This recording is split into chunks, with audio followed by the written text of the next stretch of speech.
So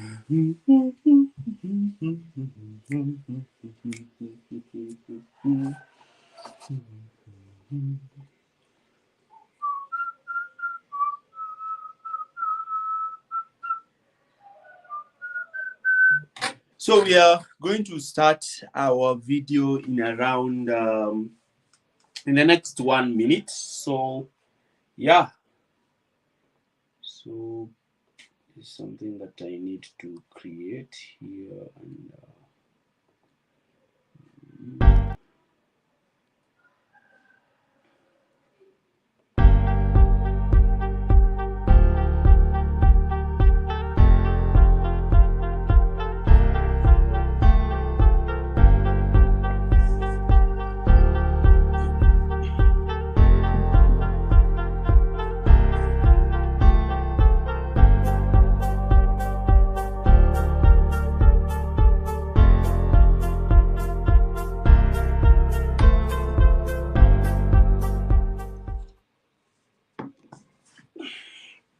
so hello guys and welcome back to another live stream.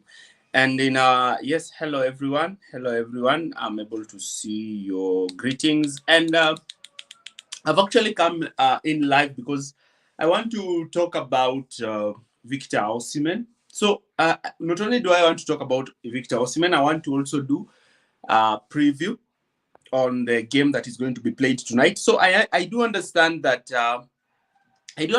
today we'll not watch the game because Chelsea are still charging for the game, £4.99. And I probably think that we are going to have the same scenario that we had in the first leg, meaning that we are not going to actually see Chelsea's game today. But I know that there will be some areas on probably on Twitter where we can try to source the live stream and try to come up with a brief overview of what is going to happen tomorrow. Now, our subject of discussion today is not talking about the game against Servette, but rather it is trying to analyze Victor Osimhen. So currently we understand that there are some kind of talks between Chelsea and Victor Osimhen, and there are also talks between Chelsea and Ivan Toney. Now, the talks between Victor Osimhen is that the last news that I took is that Victor Osimhen had given Chelsea an ultimatum of around 24 hours to actually agree on a personal deal with Victor Osimhen. And the question is, do Chelsea really need Victor Osimhen? Is that signing so important? And not only are we going to try and dissect the Victor Osimhen situation, we are also going to try and dissect the situation between Raheem Sterling and the swap deal with Jadon Sancho. Do you really think that it is viable for Chelsea to bring in Jadon Sancho? We know Jadon Sancho's problem with the hierarchy. We do understand that Jadon Sancho is one of those few players who are deemed to be so egocentrical, and sometimes they become so difficult to deal with. So do Chelsea have to actually bring in a player who has a history of not working well with authority? And how is that going to affect the harmony or the stability of Chelsea's dressing room? And will Jadon Sancho be contented with being a player who will be coming from the bench? Because one of the problems that Manchester United have with Sancho is that Sancho wants to play games, but Erik ten Hag is unable to give him games. Now he's coming to Chelsea. Pedro Neto has been signed by Chelsea. He cannot displace Noni Madueke based on the form that Noni Madueke is on currently. We don't understand the situation with Mikhailo Mudryk because according to Maresca, he wants to try and coach him one-on-one and try to probably improve his fast touch and how he's able to control the ball and how he's able to use the ball to his own advantage. So that is the question that we do have. So will Chelsea manage to get the best out of Jadon Sancho coming? But our analysis today is about Victor Osimhen.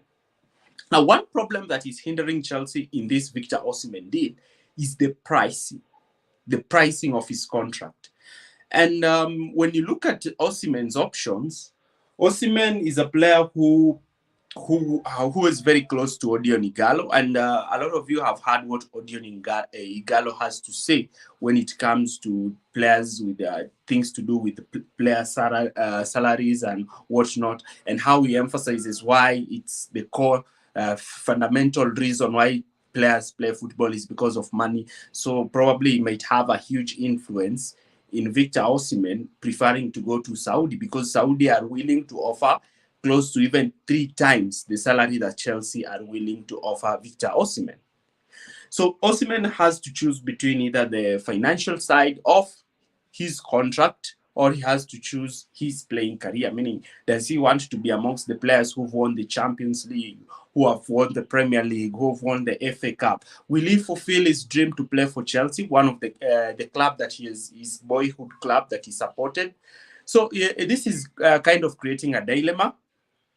We know very well that the signing of Romelu Lukaku by Napoli is actually giving even more problems to this deal, because now Victor Osimhen will become a second choice option for Antonio Conte at Napoli. He's currently not training with the team. He's currently waiting to see what happens with his transfer. Napoli really want to get his huge wages off their wage bill. So this is a player that last season Napoli priced him close to 120 million euros as his release clause. But what has happened? What has changed? What has changed? So our discussion today is, do Chelsea really need him? Now, we understand that even yesterday in Enzo Maresca's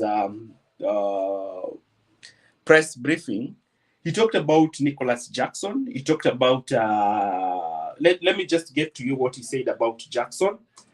He really aired some praise for Nicholas Jackson, talked positively about Nicholas Jackson. So you can clearly understand how this manager really views Jackson. So let me just share and explain more about this so that we can get a clear context on the Nicholas Jackson situation with Enzo Maresca. So Enzo Maresca had a meeting with Nicholas Jackson on Tuesday, but just about the amount of good things he's doing, meaning that he's very contented with the performance of Nicholas Jackson. He's doing with us on the pitch because the focus now is just there. He's our number 9, our striker in this moment, and he further continues to whip praises onto Nicholas Jackson, because we do understand that the way Jackson plays is a kind of football that actually suits Enzo Maresca. The way Jackson manages to play in that false 9 kind of structure is something that Enzo Maresca really fancies in his team. Now, I'm really trying to load this post. I'm really trying to load this post and see more about whatever is happening. So he's our number 9 at the moment. We are happy with him.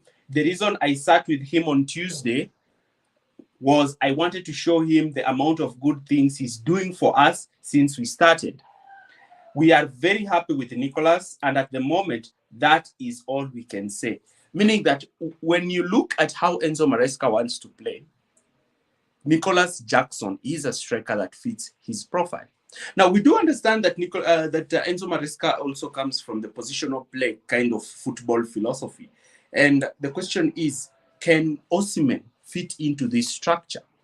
So let's look at the tactical board and actually look to see how is it a viable option for Enzo Maresca, and how he wants to actually have his strikers play.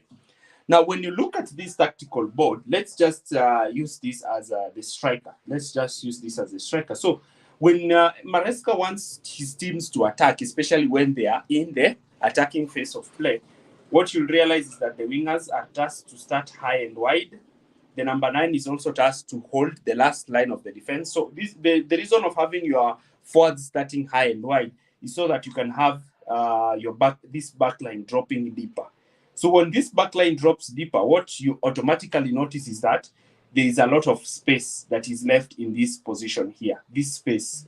So how Chelsea will be able to manipulate this space is the reason why Maresca employs what we call the twin 8s, or what we call the the players in the half space who are looking to occupy now these two positions.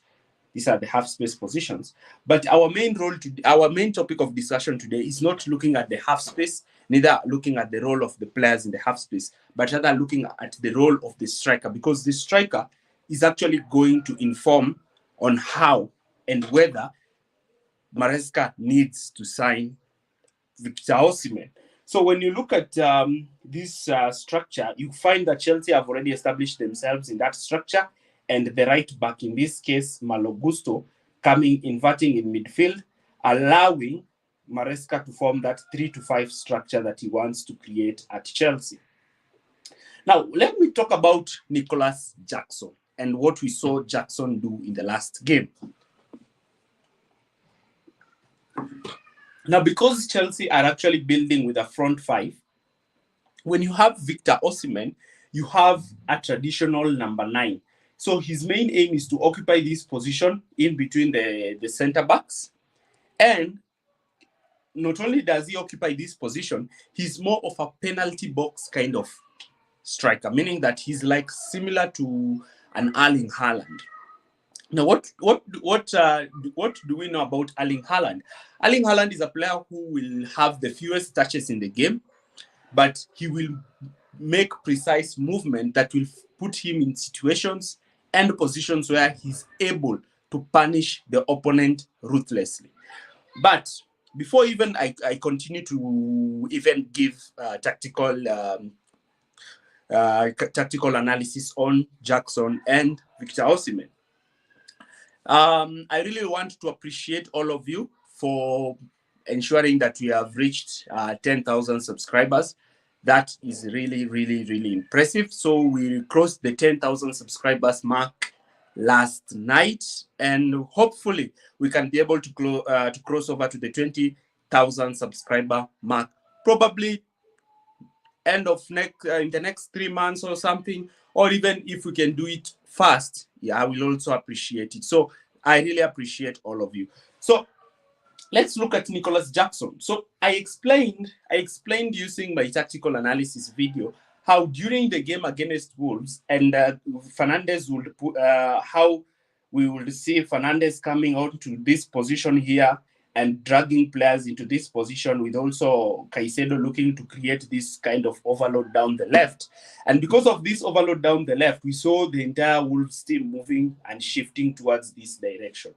Now, because of this constant shift into this direction, what we noticed is that there was some space that was created here, and we saw Jackson moving into this position, so that whenever the ball will be here with Fernandes, what we will see is that even Gusto will shift towards the left, and this will force the Wolves team to even move further, because also Marc Cucurella was looking to play as a left back in this kind of situation.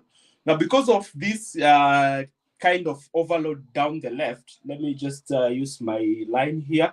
Because of this kind of overload down the left created with these many players and these passing channels and these passing angles created over here, what we saw Wolves have to do is that they had now to shift across. So Enzo Fernandez had two ways. To ensure that. And also this fullback here had now to move and tuck close in midfield so that he can cover Palmer. And this is why we saw Noni Madueke looking to attack this huge space here. But what was the role of Nicholas Jackson?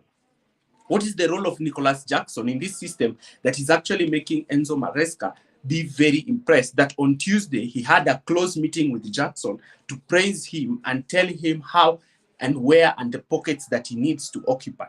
Now, we know that Enzo Maresca likes to create what we call control in games. And one of the ways that Guardiola managed to create control in games prior to the signing of Erling Haaland is actually using what we call a false 9. Now, using a false 9 is not a traditional number 9 who's looking to play onto the shoulder of the last defender and looking to receive the ball. No. That is not a false 9. A false 9 is a striker who's able to come short in this kind of fashion to receive the ball. Now, once he comes short into this kind of fashion to receive the ball, what you realize is that he will receive this ball here directly, hold on to a center back, But what we saw Jackson doing is that he was able to find Cole Palmer in these kinds of cases. And therefore, he would make this pass to Cole Palmer. And once he would play this pass to Cole Palmer, this fullback will move to try and cover Cole Palmer, or he will be left in a limbo whether he should go for Noni Madueke or he should go for Cole Palmer. And because of this kind of conundrum for the fullback, what we saw is that now the fullback had to choose. But because Cole Palmer was on a much dangerous situation, and the opponents believe that Cole Palmer is a much dangerous player to Madueke, they would come close to Cole Palmer and allow Cole Palmer to play this ball in space for Noni Madueke to actually attempt a shot on goal. But when you look at this entire process of actually creating that chance, that process comes from the position of Nicholas Jackson, because Nicholas Jackson occupying this false nine position, rather than if he stayed here, and Enzo Fernandez had the ball in this position here, he will not be able to actually make a change. But sometimes Fernandez will look to try and make a cross-field pass. But alternatively, if Jackson played in this position here, then what we will see is that even the other fullback will be able to cover Noni Madueke. And because of Jackson's constant dropping into midfield, even during build-up, even when the centre-backs have the ball in this kind of situation, and the two pivots are being closed, what we normally see is that when the two pivots are being closed and Fernandez and Palmer have split out wide, they look to pull these midfielders out of position. And when they pull these midfielders out of position, this space actually opens up in between the lines. And that is where we saw Jackson looks to come short sometimes during the game and receive the ball directly from the centre-back, and probably look to play the ball back to these holding midfielders who are in the opposition's cover shadow. Now, that is one role that Jackson plays well. And that is also one reason why Mauricio Pochettino really, really preferred to have him in that kind of state. Because of that, because of the position of Jackson, Maresca is going to be left in a tactical problem, because Osimhen is not a striker who likes to drop deep. Osimhen is not a striker who wants to get a lot of touches on the ball. Osimhen is not a striker who wants to constantly look to link up play. No. Osimhen is a traditional number 9. Traditional number 9s, actually, number one, they don't get too much involved in build-up, and they're quite precise with their finishing, and they're quite strong aerially. But you have also seen that Jackson improved his aerial ability, because his first goal this season was a header. But throughout last season, Jackson's overall heading ability was quite low. But now, with Victor Osimhen, he's a better header of the ball.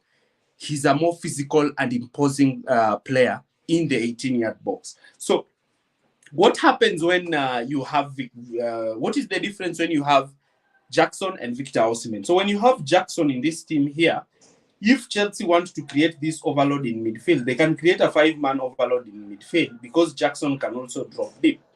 We also understand that Enzo Maresca has also talked about of using Joao Felix as a false 9, meaning that if they use Joao Felix as a false 9 in this kind of state, then automatically what you realize is that Chelsea are able to create this overload in midfield by having these two players trying to cover the two players in the holding position.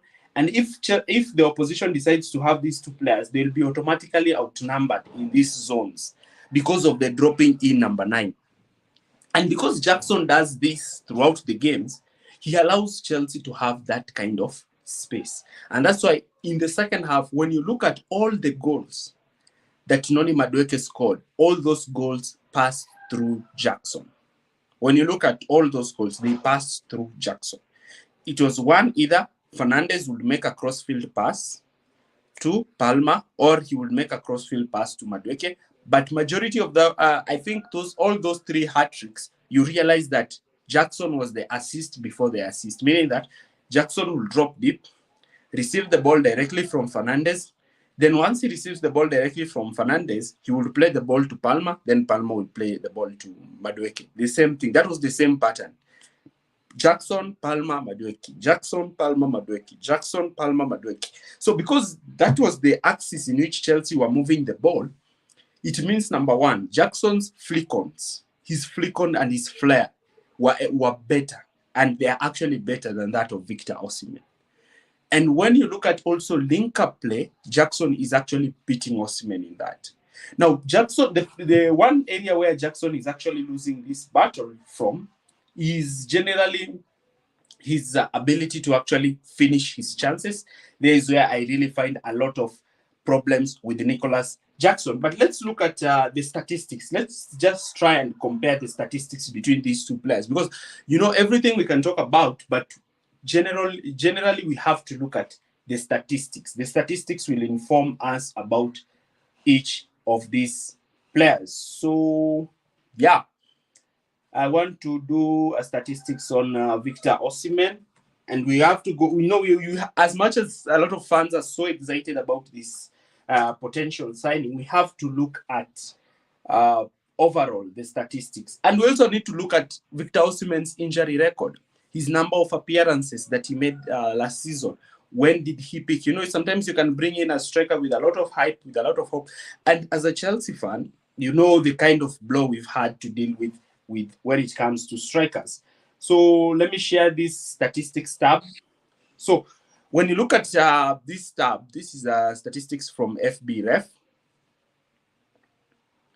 This is a statistics from FBref. So this is statistics of Nicholas. This is a statistics of Victor Osimhen. I want to do a statistics on Nicholas Jackson also. I want us to compare the two players. I want us to compare the two players and see how the two players are actually looking to move. So this is Nicholas Jackson.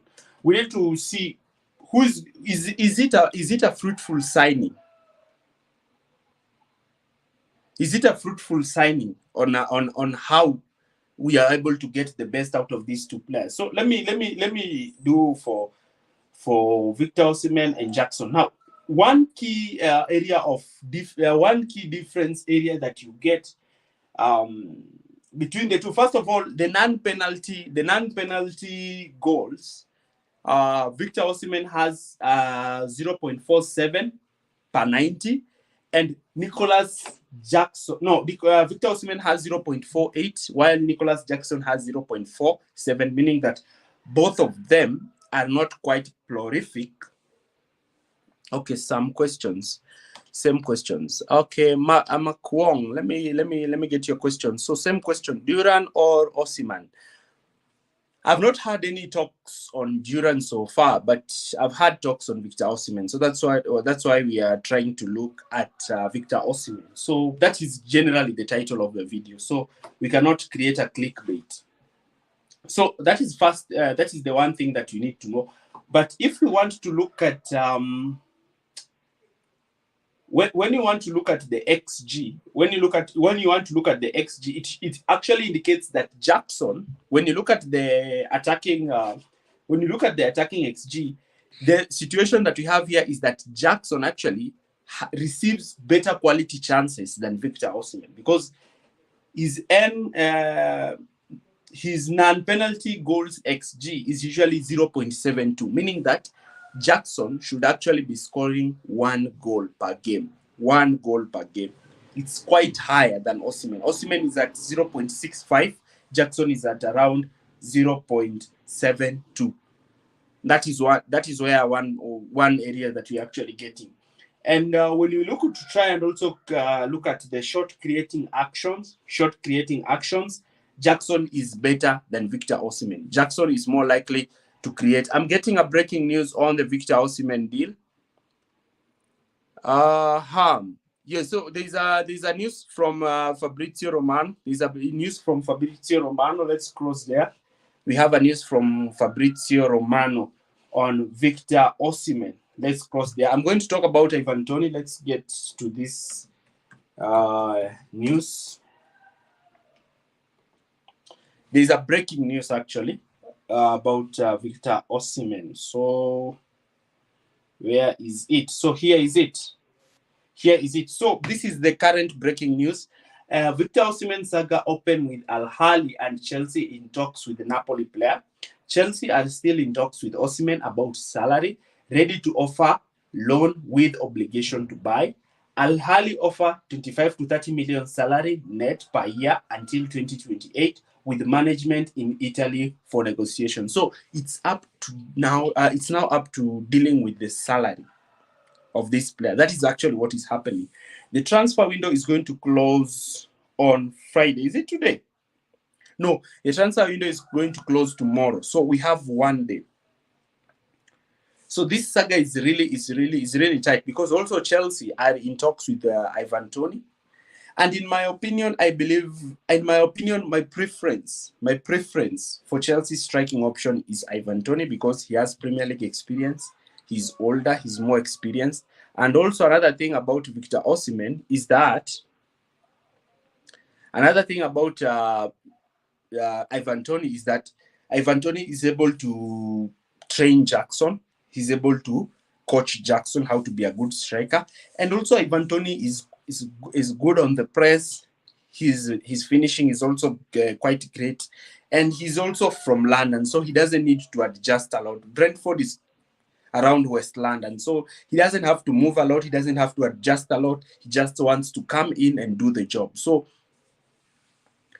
I think that is something that is really fascinating me about this deal. So Osimhen is needed.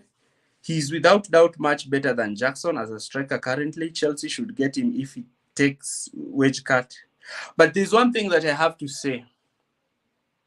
If Victor Osimhen is unable to lower his wage demands, then we cannot sabotage the entire squad to sign him. That is my opinion. We cannot sabotage the entire team to sign him. We cannot break our wage. We cannot break our wage structure because of him. Because what you're going to realize is that now this is going to create some kind of disenfranchisement on the squad because some players are going to believe that we had to take wage cuts. We had to lower our wages. We had to settle for lower wages when we know that this is our potential. Other clubs were offering us more. So why are you making exceptions for Victor Osimhen? He's also going to increase his ego in the squad. He's also going to make even the coach to have to play him when he's not playing well. You see, some of the problems that we've had in this club is that managers have had to pick players who are out of form, who are not playing well because of their wages and their transfer fee. And we have seen that. We've seen that with players like Fernandes. We've seen that with players like Raheem Sterling, who have had to be picked because of either their wages or their transfer salary, their transfer value. And that is the last thing we need to have at this club. I believe the attacking force, I think Chelsea can still outscore. Last season, Chelsea scored 77 goals in the Premier League without Jackson, without Osimhen. And the bulk of those goals were scored in the second leg. In the first 10 games, actually, Chelsea did not even score more than 4 goals. So if Chelsea already have scored 6 goals and they have easy fixtures, and if in those easy fixtures they manage to score 20 goals, then it means probably towards the end of the season, Chelsea are more likely to even score close to around 80 or 90 goals. So I do not believe that there is lack of goals in that team. The main problem in that team is the ability to shore up that defense. We need to ensure that we keep a lot of clean sheets.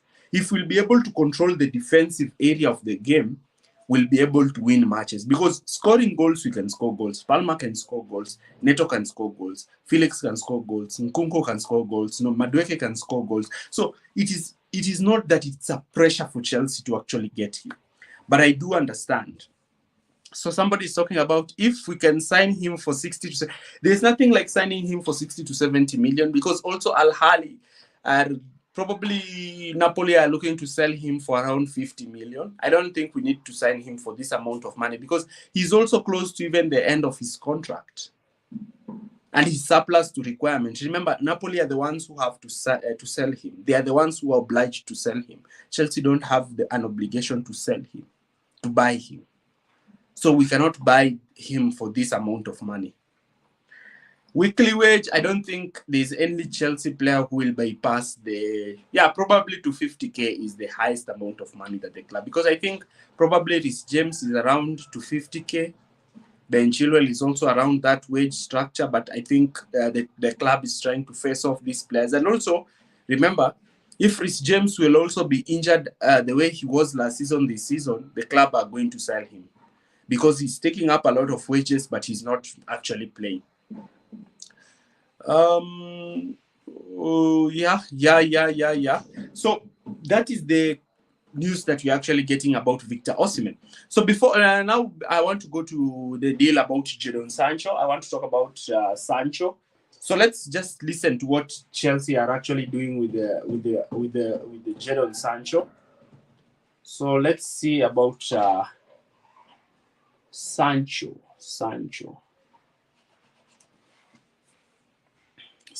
This is also a very interesting saga that we are seeing. We've looked at the stats. We've seen that Osimhen is better aerially than Jackson, but Jackson is a better player when it comes to tactically looking to link up play. So let's look at Sancho. Sancho is the player who Chelsea are actually looking to bring. He's a fan of Chelsea. He can actually fit in well with the age when you look at the overall age of the group.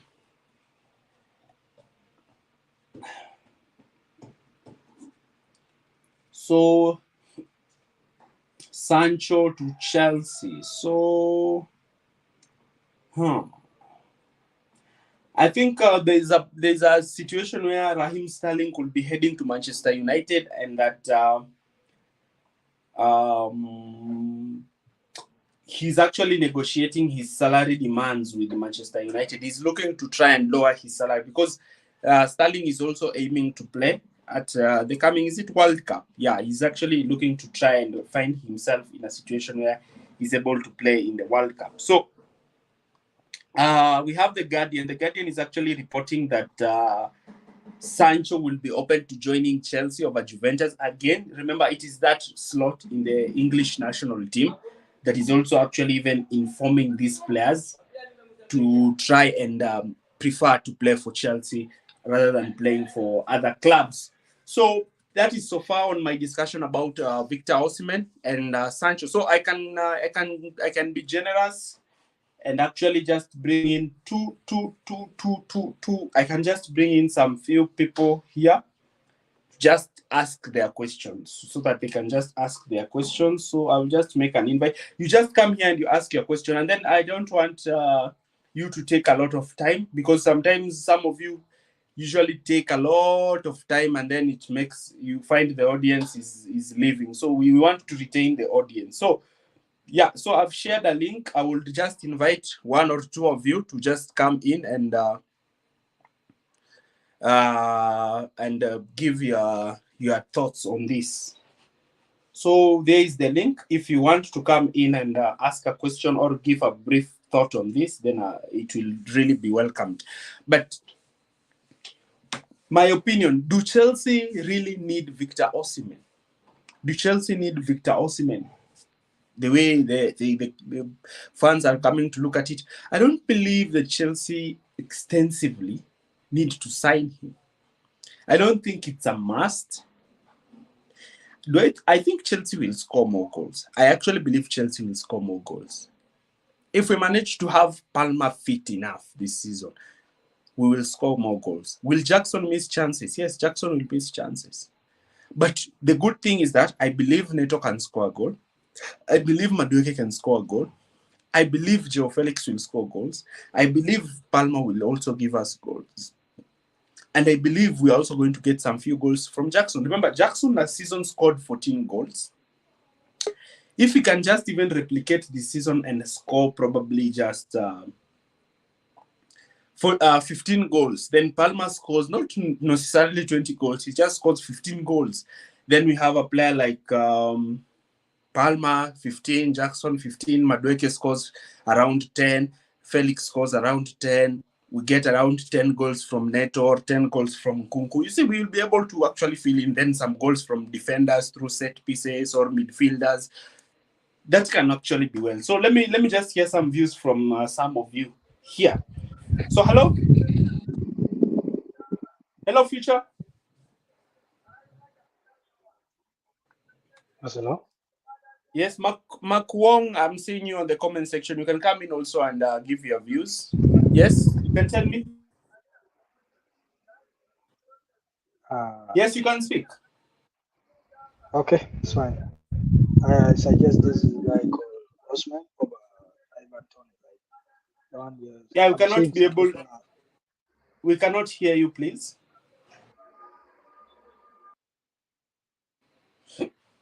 Okay, let me add one person here. Yes. Hello, Shama. Hello, Hello, how are you? I'm fine. How you doing? Fine, thank you. Did I have you previously on my live stream? Sorry, you're breaking up.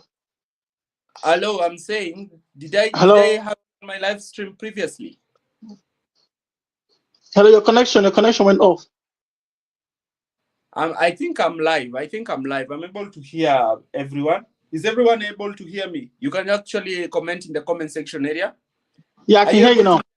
to? Yeah. I think the problems is from your end. So I'm asking you: is it your first time, or you've been here before in the live I've been stream? here before. Remember the game after the Man City game? Yeah. You're the guy from the UK. Yeah, after the Man City game. You're the Um, guy from the UK. yeah. Okay. I Yeah, don't. give us a brief. If I'm being honest, I don't think we need Victor Osimhen. Yeah, and He's Shama, actually from my state too, so I should be supporting him Shama. to come to Chelsea. But I don't think we Yeah. need him because Mm, what Nicholas Jackson offers in terms of other football abilities, carrying yeah. the ball, creating spaces, or even creating chances, I Yeah. don't think Osimhen offers that. I think the first thing we need in this team now is some form of defensive stability. If we Okay. have defensive stability, you know the way Man City won the league with a first nine, but the Yeah. defense was really good. If Yeah. we have defensive stability, then we can move towards maybe getting a traditional like number nine, like Haaland or something that can just bang in goals in against, especially against smaller teams. But I think we need a defender more, an experienced defender more. Yeah. I also believe that when I looked at Thomas Tuchel's Chelsea, there's a season where we would actually have challenged for the league, probably won it. I think in 2021-2022, the season after we won the Champions League, we had Yeah, really relied upon Rhys James and Chilwell. And the minute they got injured, we actually fell off. Before they got injured, we were 5 points clear top of the league, and yeah, we had really hoped that we should have won that league. I think Tuchel's their first full season, we should have actually won the league based on how we played because we were very strong defensively and we were also scoring goals. And we didn't have a traditional number nine. And imagine we depended on players like Havertz and Timo Werner and Mount. And you saw the way those players were missing chances, were very poor. But I believe we can leverage the wingers that we have because you cannot compare Kai Havertz with Madueke. I believe Madueke is better than Havertz. I do yes, believe that. I do believe that Palmer is way better than Mason Mount. It's way better than Mason Mount. I believe that Pedro Neto or Nkunku or Joao Felix are all better than Timo Werner. So why can't we leverage the situation because Jackson is not so poor. Because Jackson last season did not score penalties. What if we allowed Jackson to be our main penalty taker? Maybe he would have scored 20 goals last season. yes. True. Yeah, but he scored 14 goals. I don't That's believe that. good. That's Yeah, good for that's your first Premier League season. It's yeah, really good. And the thing again, you spoke about Thomas Tuchel's his time in the first full season. The yeah, thing we're lacking here is first of all you have to remember that defense had Rudiger had a lot of experience. That like you remember we won the Champions League with the least amount of goals conceded. So yeah. that defense was solid. And you also have to remember we have N'Golo Kante, one of the best defensive midfielder in the world. So if your defense is not tight, it's hard for you can outscore teams, but it will be hard for you to try to go for the title and stuff. So I think if we fix our defense, Yeah. I think this Chelsea attack will outscore any attack in the Premier League now. But Who I has do but believe I have this opinion. I don't know. I don't know. There are some questions that are actually being raised about Wells for Fana. And people are like, should Maresca give Tosin an opportunity? But again, I can understand why Maresca wants to play Fofana, because Fofana is playing as a wide right centre back and is actually looking to try and compensate for the injury of Reece James. So, do we think that if Reece James manages to come back, and then we have Reece James playing as the right back, so Reece James can actually invert into that back line and have Tosin with Colwell as the centre backs, and then Cucurella can invert in midfield, because I believe Cucurella in midfield is much more solid than Gusto. He's a Yes. better passer of the ball than Gusto. He reads the game better than Gusto when he plays in that midfield. So is it the injury of Reece James that is forcing Enzo Maresca to play Fofana? No, Because but you Fofana have to also remember playing better as a pre wide centre back.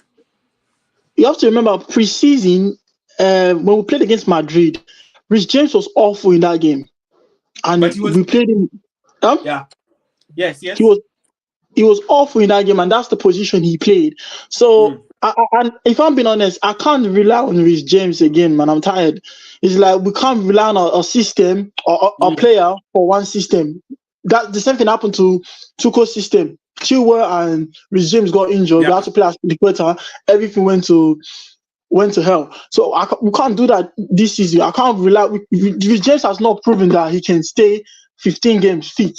So you can't build a system around one person, especially if the person is not always available. So I don't know. I think we have to deal without Rich James in this team. Because I can't lie, as a Chelsea fan, I'm checking out already because the injuries are always consistent and you can't build a system around someone like that. So I don't know.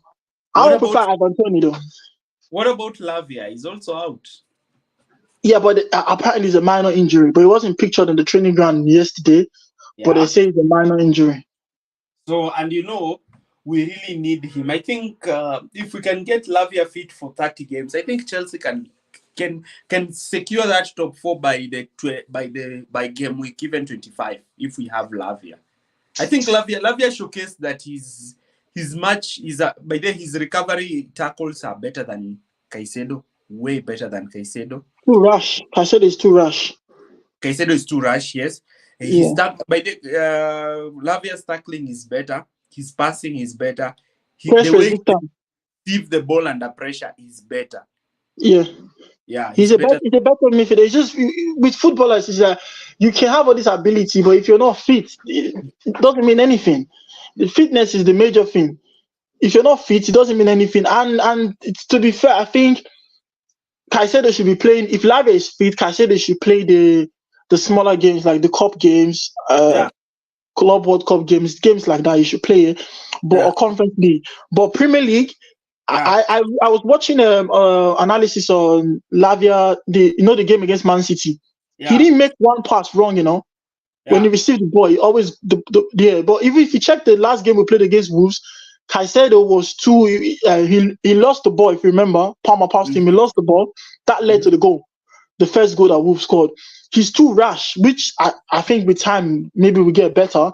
But I think Lavia in that midfield and take Enzo Fernandez out. I don't know. I think he's not physical enough. Like they can easily run through. See the second goal they scored, the first goal they scored against Chelsea. They just ran through him. Like he's not strong enough for the Prem. Maybe play him in Conference League or play him in cup games or stuff. But Lavia, Palmer, and I think maybe even Jules Bihol, like because he has experience with the coach. I think we should try that, or even Joao Felix. We should try that, like for the next game. But Caicedo and Enzo, if we take out the price tag, I don't think they're living up to expectation, especially Enzo. but I realized that last season when we played him with Cucurella, he played well. Yeah, that's when we inverted for the part. The thing is, when we played it with Gallagher, because Gallagher, in Pochettino's style of play, he Yeah, needs someone that can run around, like do that. Enzo yeah, don't have that press. yeah. Hence, they don't have that press. So, like, and if you notice, majority, especially for the first part of the season, Caicedo was always alone until we started inverting. You see, when you have someone like N'Golo Kante, you have Yeah, Jorginho. Kante yeah, can do the running. He can do the up and down, the box to box. Enzo don't have that. The only quality he has is people tell me He's a deep playmaker. Yes, he's a good passer, but that's not all you need in the Premier League. You need to be physical. You need to be able to win your duels and stuff. And I can't see that. I can't see that in him now. So I don't know. For now, it's just we need, and that's why I was still against getting Ugochukwu out. I think we need some form of physicality in our midfield. We don't have I that. think I think Especially, I think also that is what is actually creating problems in defense, because when you look at the goal that Mateo Kovacic scored, he beat Caicedo, but after he beat Caicedo, I think Fernandez should have actually handled that thing well. He was yes, even go. easily, he was beaten easily, and Fofana and Colwill were covering Haaland. So by the time Fofana is actually coming to cover, Kovacic is having a free shot on goal. So I think Caicedo and Fernandez cannot play in midfield. The only thing that saved us in that game, the only thing that saved us in the game against Wolves is because our attacking unit is deadly. I think we probably have one of the best attacks. Our attack is even probably better than Arsenal's attack. I think probably Manchester City's attack is the only attack that I can say is better, or Liverpool's, but we have probably top 3 attacks in the Premier League. But the problem is we need some steel in that midfield. And when we had the Caicedo and Lavia, I think that we had that kind of steel in that midfield. Yes, you can actually play that and have Palmer join them in the midfield and put. Yeah, you can do that, but because of the price tag for Henzo and the fact that they actually gave him the captain band, that means he's not going to get dropped. He's going to keep playing because of the price tag. And for me, you need, especially if you're going to win, because the best form of defense is attack, winning the ball high up. If he doesn't know how to press and win the ball high up, we're in trouble. Because a lot of the time our midfield will be exposed and our defense will be exposed.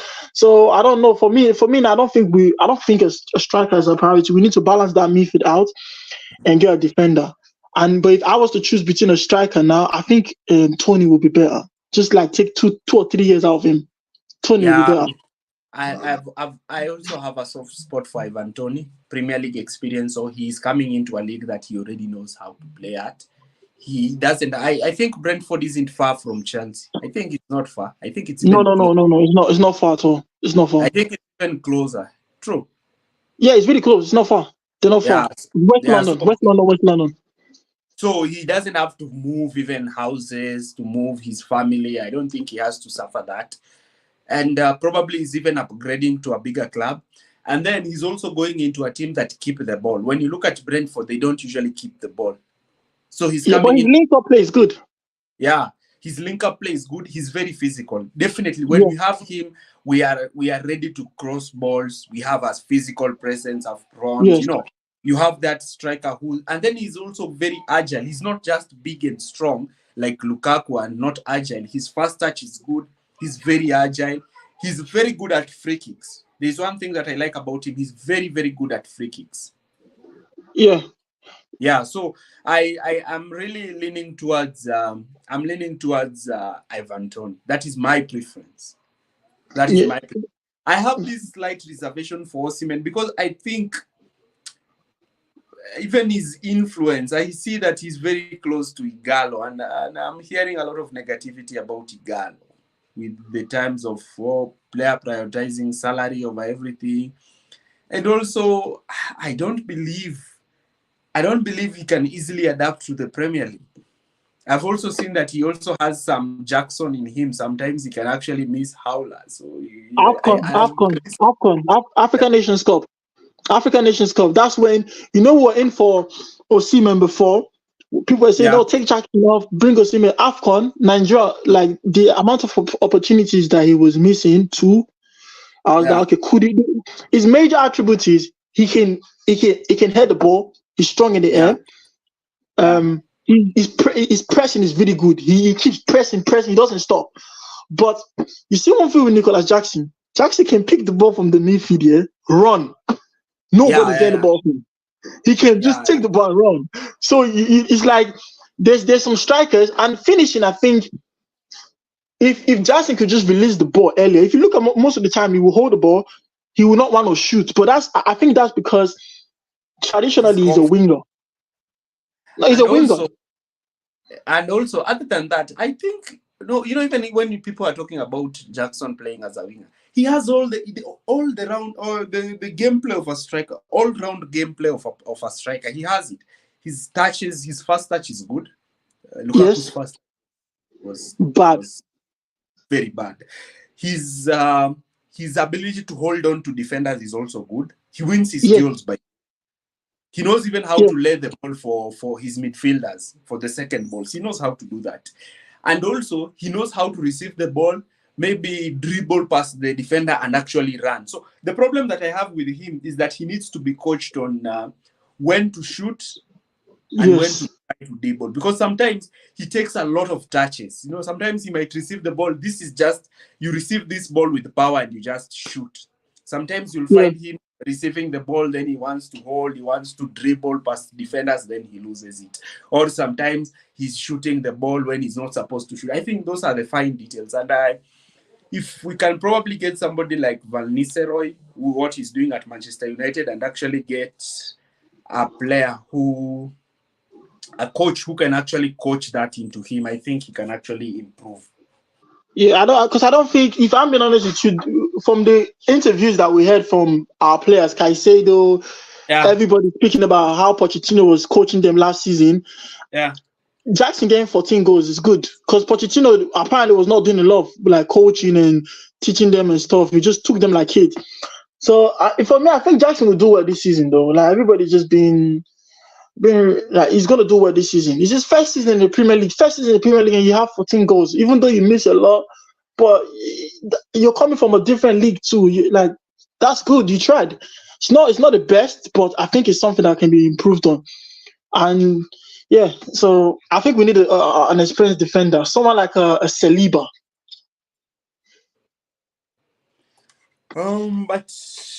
But I also don't want to hinder the development of Colwill. I believe Colwill is going to be one of the best centre backs that we have in this league. I do. There is a time when Arsenal fans had that soft spot for Saliba. So I do have a soft spot for Colwill. So I don't know if we need to get a number 4. And also Viega. I also like Renato Viega. I think he can play left-sided centre back well. Yeah, yeah, he did it last time. Even the Wolves game when he came on, he looked good. He Not looked good. not as a left back, centre back. Oh yeah, centre back. Because last time he played as a left back. Have we seen him play there? I don't think so. Has he played there? No, not yet, but he can play there. Yeah, he can. For me, it's just I don't know. This season, if we can get top 4, maybe win one trophy because it's almost Mm. going to 2 years now. We haven't won anything. If we can get top 4, win one trophy, then and just beat Arsenal. If we can beat Arsenal, like because what they done to us last season was I couldn't eat. If we can beat Arsenal this season, I'm fine. That's my trophy this season. So probably we need to, but I know we will perform better against Arsenal this season because I know if we can capitalize on our chances, we will give them a run for their money. I don't believe they are a deadly attack like Manchester City. Manchester City, even when we played them in the first game of the season, I just realized that we even got off lucky because if we got Manchester City probably when they are in their rhythm, would actually punish us deadly because they were kind of rusty. They were not at their full strength. So yeah, so I probably think that is the case. So I think yeah. So do you follow me on Instagram? Not yet, not yet. Let me. What's your? I might have to. I I, What's your I name on shared it. Instagram? I have shared it on my videos. You can follow me, and then we can probably organize for a live stream. Okay, okay, no Yeah, problem. Yeah, are you watching the game today? yeah. I will try to watch it, but I don't even know how I'm going to watch it. But I will try to watch it. I will That's look the for. thing about conference league. You have to go through all the links to get the game. Hopefully, we don't get players injured because the coach said the pitch is not good. So hopefully, we don't have any more players injured because of We the pitch don't. today. Yeah, but then I wanted to say that we don't need to start Palmer in that game. We don't need to start Madueke in that game. We don't need to start Jackson in that game. We don't need to start Pedro Neto in that game. We don't need to play uh, Caicedo. We don't need to play him in that game. We need to So just play who will play? Disasi, Tosin, Badiashile. Left back, who can we play at left back? Renato. Renato can play them. Yeah, so we can invert him in midfield and he can play alongside probably even Fernandez or whoever will play in that midfield. And we can give the likes of Nkunku and João Felix a chance to try and play well. But I don't want the team that is going to play against Crystal Palace to play that game. I don't want them. Yeah, the Crystal Palace game too. That game looks dangerous too because I don't know what Mateta ate for the past 8 months now. He's been scoring goals. So I don't know that. But we have the best record against Crystal Palace. We just win games over them, and I think we are going to win that game also. We'll be at home. We'll be at home. Yeah, home games were pretty good last year. Home games. Yeah, it was pretty good. We lost to Crystal Palace. I think even after Chelsea thrashed Wolves away, I think they'll be much more conservative, looking to try and sit off Chelsea. Because if they try to come at Chelsea, then they will be destroyed. So I think. But that's my fear. That's my fear. You see, when we play teams that sit back, when they catch us on the counter, especially last year, Pochettino's team, it was a problem. Teams that give us space to play, Man City, big teams that give us space to play, we tend to capitalize and stuff like that. But if there's no space, we just recycle the possession up, down. But let's see though, September 1st, we're going to be there. Okay. It was nice. It was nice having you. And cool, no problem. Yeah. Thank you. Bye, no problem. Bye. Okay.